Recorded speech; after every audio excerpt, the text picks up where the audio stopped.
창세기 39장 19절부터 40장 4절까지 말씀입니다. 우리 말씀을 같이 보겠습니다. 그의 주인이 자기 아내가 자기에게 이르기를 당신의 종이 내게 이같이 행하였다 하는 말을 듣고 심히 노한지라. 이에 요셉의 주인이 그를 잡아 옥에 가두니 그 옥은 왕의 죄처를 가두는 곳이었더라. 요셉이 옥에 갇혔으나 여호와께서 요셉과 함께 하시고 그에게 인자를 더하사 간수장에게 은혜를 받게 하시매 간수장이 옥중 죄수를 다 요셉의 손에 맡김으로 그 재반 사물을 요셉이 처리하고 간수장은 그의 손에 맡긴 것을 무엇이든지 살펴보지 아니하였으니 이는 여호와께서 요셉과 함께 하심이라. 여호와께서 그를 범사에 형통하게 하셨더라. 그 후에 애굽 왕의 술 맡은 자와 떡 굽는 자가 그들의 주인 애굽 왕에게 범죄한지라. 바로가 그 두 관원장 곧 술 맡은 관원장과 떡 굽는 관원장에게 노하여 그들을 친위 대장의 집 안에 있는 옥에 가두니 곧 요셉이 갇힌 곳이라. 친위 대장이 요셉에게 그들을 수종들게 하며 요셉이 그들을 섬겼더라. 그들이 갇힌 지 여러 날이라. 아멘. 요셉이 이제 애굽에 팔려서 노예로 보디발 장군의 집에 노예로 머물게 되지요. 하지만 하나님이 함께 하심을 통해서 그가 하는 모든 일이 형통하게 되어지는 것을 보디발 장군도 보고 사람들이 보고 압니다. 또 요셉의 용모가 수려했던 것을 성경이 적고 있지요. 17세의 소년입니다. 그가 10대의 소년으로서 노예로 팔려갔지만 그의 모습 가운데 노예보다 하나님이 함께 하신 은혜가 더 컸음을 보게 되지요. 그가 노예였지만 노예로서의 일을 최선을 다하여 섬기게 됩니다. 하나님이 함께 하시지요. 여러분, 우리가 잊지 말아야 될 것은 우리의 환경이 힘들고 어려울지라도 또 요셉처럼 팔려가지 않다 할지라도 더 심한 환경 가운데 있다 할지라도 주어진 환경에서 최선을 다하면 하나님이 함께 하시는 은혜를 누리게 됩니다. 그게 바로 형통함이지요.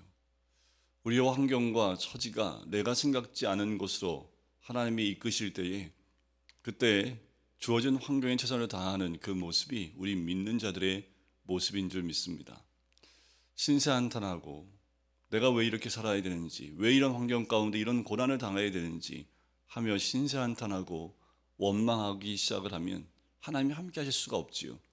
원망하고 한탄하는 사람일수록 주어진 환경에 최선을 다하지 않는다라는 겁니다. 나에게 주어진 환경 가운데 내가 어떻게 살아가야 될지, 또한 그 환경 가운데 하나님이 나를 인도하셨다면 내가 어떻게 살지를 결단하고 우리가 최선을 다할 때 그 순간순간 하나님이 열어주시는 은혜가 있는 줄 믿습니다.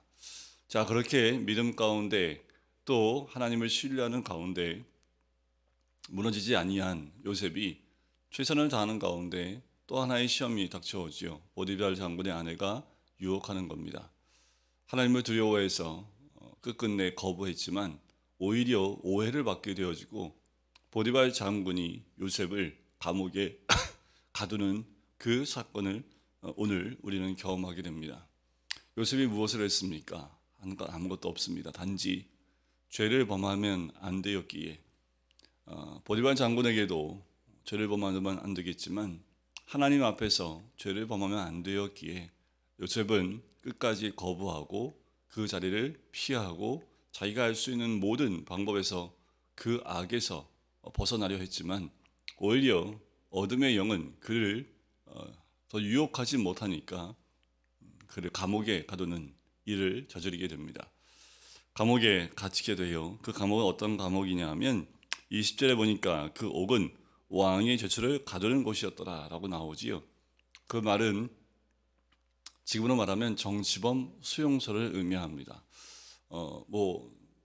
교도소에 전도하기 위해서 전했던 교회에서 그 광명시 근처에 있는 교도소를 정기적으로 찾아가서 복음을 전하는 또 행사도 했던 기억이 납니다.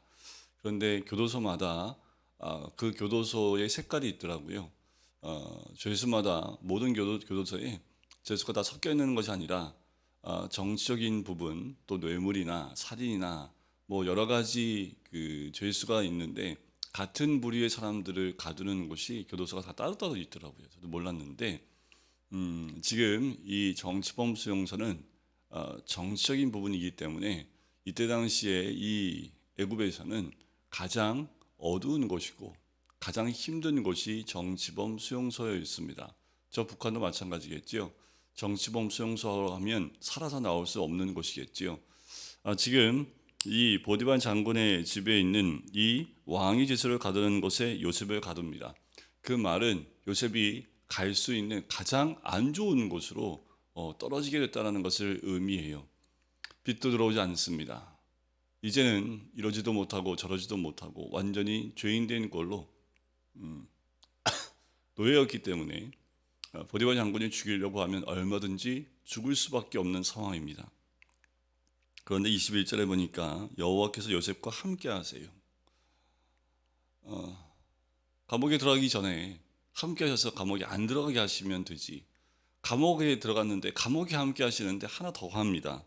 21절 뒤에 보니까 인자를 더하게 하시는 거죠. 하나님이 함께 하실 뿐만 아니라 인자까지 더하세요. 여러분, 하나님은 우리가 믿음을 지키려 하는 상황 가운데 더 안 좋은 환경에 있을 때 하나님이 함께 하시고 동행하실 뿐만 아니라 하나님이 인자하심도 더하시는 역사를 경험하게 됩니다. 그러니까 어떻게 해요? 간수장에게 은혜를 받게 되지요. 간수장이 옥중에 있는 모든 일들을 요셉에게 다 맡깁니다. 근데 이 모습이 어떤 모습일까요? 요셉이 환경이 바뀐다고 사람이 바뀌지 않았던 거지요. 그의 믿음이 환경에 의해서 좌우되는 사람이 아니었던 거예요.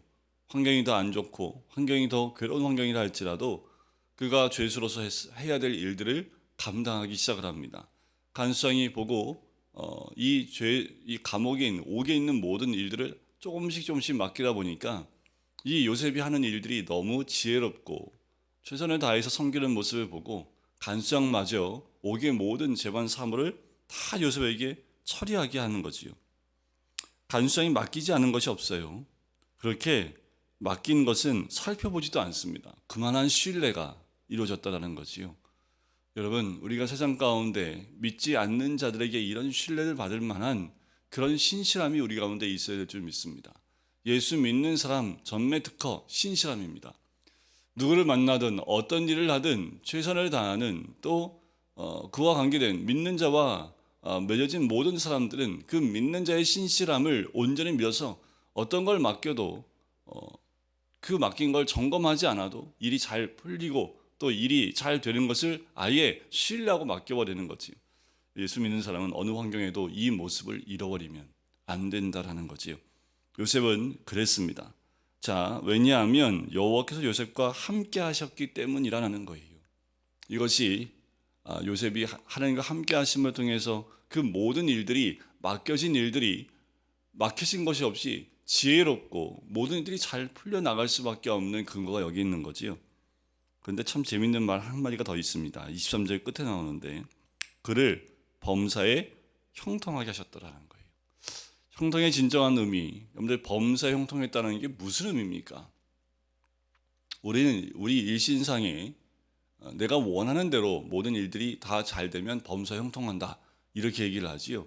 하지만 하나님 말씀하시는 범사의 형통함은 어떤 일이든 하나님이 함께 하실 뿐만 아니라 요셉의 손대는 모든 일이 하나님을 두려워하는 마음으로 모든 일들을 감당하기 때문에 그가 하는 모든 일들 가운데 막혀지는 것이 없이 잘 풀려간다라는 거예요. 아우 저건 세상 일이니까 내가 할 일 아니야 하고 그 일들을 하지 않는 것이 아니라 맡겨진 사무 가운데 하나님이 함께 하시고 함께 하시기 때문에 모든 일들이 잘 풀려나간다라는 거죠. 그러니까 요셉이 어떤 일들을 하든 그 모든 일들이 잘 풀려나가는 모습을 보게 되는 거지요. 자, 그런데 오늘 40장에 보면 생각지 않은 사건이 하나 들어오게 됩니다.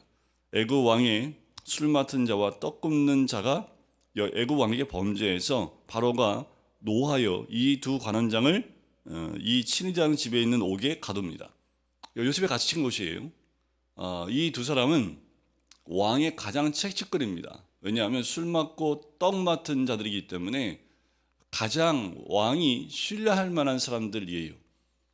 술을 늘 가까이 하기 때문에 거기에 독을 타지 않도록 늘 옆에서 관장하는 사람, 또 음식에 독이 들어가지 않도록 관장하는 사람들이기 때문에 바로와 가장 가까운 그 사람이라고 보시면 돼요. 그만큼 왕과 가깝기 때문에 권력을 가장 크게 누리고 있었던 두 사람이라고 한다면 술 맡은 가론장과 떡 맡은 자라고 말할 수 있습니다.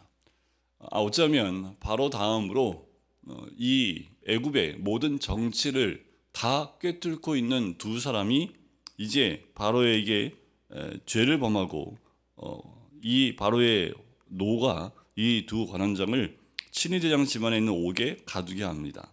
그런데 마침 그곳이 어디예요? 요셉이 갇힌 곳에 들어온 거죠. 4절에 보니까 친위대장이 요셉에게 그들을 수종들게 해요. 참 재미있지요. 자기가 자기 집 노예를 그렇게 만들어 놓고 요셉이 참 잘하니까 요셉한테 두 관원장을 맡겨요. 그랬는데 더 재밌는 건 뭐냐 하면 4절 중간에 보면 요셉이 그들을 섬겼다라는 거예요. 섬겼다라는 거지요.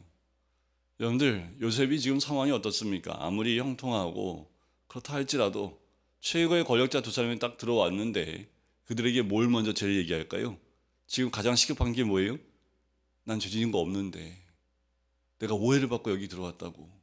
이렇게 먼저 하소연하고 최고의 권력자들인 두 사람 가운데 그 사람 가운데 한 명이라도 풀려나면 자기가 노임받을 수 있겠다라는 생각하지 않았겠어요. 그런데 요셉은 자기에게 두 사람 맡겼을 때 최선을 다하여 섬겼던 그의 모습을 봅니다. 쉽지 않지요. 하지만 요셉은 또 다른 일이 주어질 때 최선을 다하여 섬겼던 그의 모습을 봅니다. 그리고 곧이어 하나님이 그를 놓아주었더라 라는 말이 아니라 4절 끝에 보니까 그들이 갇힌 지 여러 날이라 라는 거예요. 그러니까 여러 날 동안 요셉이 이 두 사람을 섬겼다라는 거지요.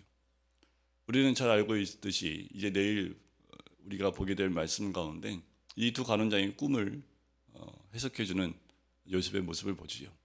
잘 섬겼기 때문에 그 섬김 가운데 그들의 변화를 감지할 수 있는 요셉의 그 모습을 우리가 보게 됩니다.